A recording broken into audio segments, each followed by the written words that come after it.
Good morning dear friends, मैं doctor Mahendra Sarang और स्वागत हमारे चैनल पे। आज हम इस चैनल में छोटे छोटे सेंटेंस कैसे बनाते हैं, उनके क्या स्ट्रक्चर्स होते हैं, उसके बारे में हम जानेंगे ताकि हमारे वाक्य बनाने में हमारी मदद कर सके। क्योंकि अगर हम वाक्य बनाना सीखेंगे तो डेफिनेटली हम धीरे धीरे स्पोकन के उस लेवल पर पहुंच पाएंगे।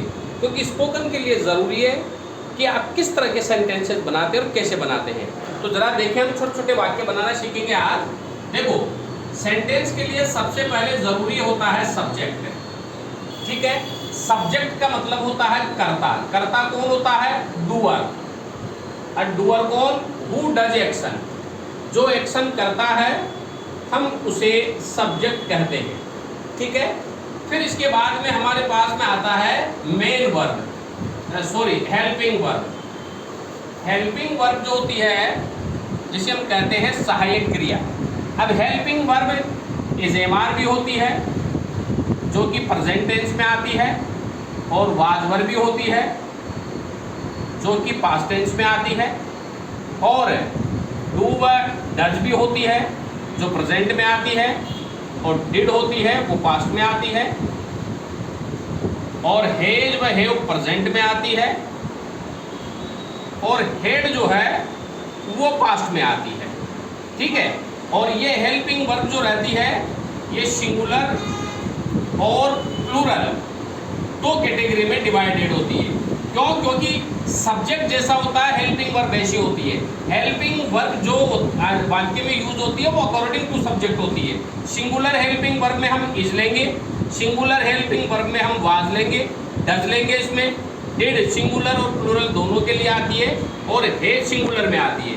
अगर प्लूरल की बात करें तो आर प्लूरल है, वर्ब प्लूरल में आती है, हैव भी प्लूरल में आती है, हेड भी एक वचन बहुवचन दोनों में यूज होती है, डिड एक वचन व बहुवचन दोनों के साथ में आती है। और याद रखिएगा, प्रत्येक हेल्पिंग वर्ब के साथ में, जैसे इजेमार वाज वर्ब के साथ हम आईएनजी का यूज करते हैं, डू डज व डिड के बाद में मेन वर्ब की फर्स्ट फॉर्म आती है, और हेज और हेड के बाद में वर्ब की कौन सी फॉर्म आती है? Third form. क्योंकि प्रत्येक हेल्पिंग वर्ब के साथ में उसकी मेन वर्ब फिक्स होती है। फिर इसके बाद में आती है मेन वर्ब। मेन वर्ब जिसे हम कहते हैं मुख्य क्रिया। मेन वर्ब जिसे हम क्या कहेंगे? मुख्य क्रिया। अगर बात मुख्य क्रिया की करते हैं तो देखो, जिस शब्द को 5 भागों में first form, second form, third form, ING और एस या ईएस में डिवाइड किया जाता है वो मेन वर्ब होती है। ठीक है, और फिर चौथी पोजीशन पे हमारे पास में आती है प्रीपोजिशन। प्रीपोजिशन जो होती है वो कई सारी होती है, जो वाक्य में, पर, पे, का, की का अर्थ देती है। जैसे कि ऑफ हो गया, ऑन हो गया, इन हो गया, और एट हो गया, फ्रॉम हो गया। ऐसी ये कई सारी प्रीपोजिशंस होती है। और फिर 5वें पोजीशन पे आता है हमारे ऑब्जेक्ट। ऑब्जेक्ट किसे कहते हैं? जो व्हाट का व हुम का जवाब दे। जो व्हाट व हुम का जवाब दे हम उसे ऑब्जेक्ट कहते हैं। या यूँ कह सकते हैं कि ऑब्जेक्ट सब्जेक्ट से पूरी तरह अलग होता है। सब्जेक्ट से पूरी तरह अलग होता है, लेकिन सब्जेक्ट से डायरेक्ट संबंध होता है। सब्जेक्ट से डायरेक्ट संबंध होता है ऑब्जेक्ट का, ये ध्यान रखें। तो सेंटेंस मेकिंग के लिए हमें सबसे पहले सब्जेक्ट जो डूअर होता है, फिर हेल्पिंग वर्ब, फिर मेन वर्ब, फिर प्रीपोजिशन, और फिर ऑब्जेक्ट की जरूरत पड़ती है। इसीलिए हमारे पास में इसका पैटर्न बनता है। सब्जेक्ट अगर एक वचन है तो हेल्पिंग वर्ब एक वचन, बहुवचन है तो बहुवचन, फिर इसके बाद में मेन वर्ब आती है, फिर इसके बाद में प्रीपोजिशन आता है, और फिर आता है हमारा ऑब्जेक्ट। अब ये जरूरी नहीं है कि वाक्य में हेल्पिंग वर्ब हो, मेन वर्ब हो, लेकिन हाँ पैटर्न इसी से बनेगा। जैसे कि मैं कहूँ आपसे वह खाना खाता है।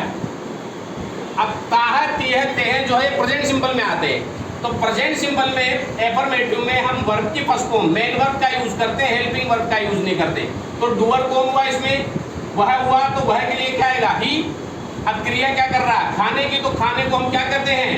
ईट। तो यहाँ पर आएगा ही ईट से, क्योंकि सब्जेक्ट सिंगुलर होता है तो प्रेजेंट सिंपल में हम ऐसे या एस लगाते हैं। ही ईट्स, अब क्या खाता है वो, खाना खाता है, तो ही ईट्स फूड, वह खाना खाता है।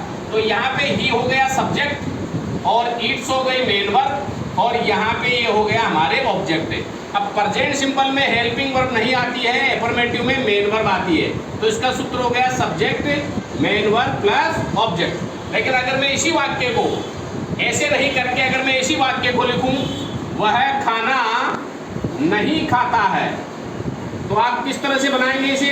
अब नहीं खाता है, अब प्रेजेंट सिंपल में अगर नेगेटिव आता है तो हम डू डज लगाते हैं, तो इसका फॉर्मूला कैसे बनेगा? सब्जेक्ट कौन हो गया? ही।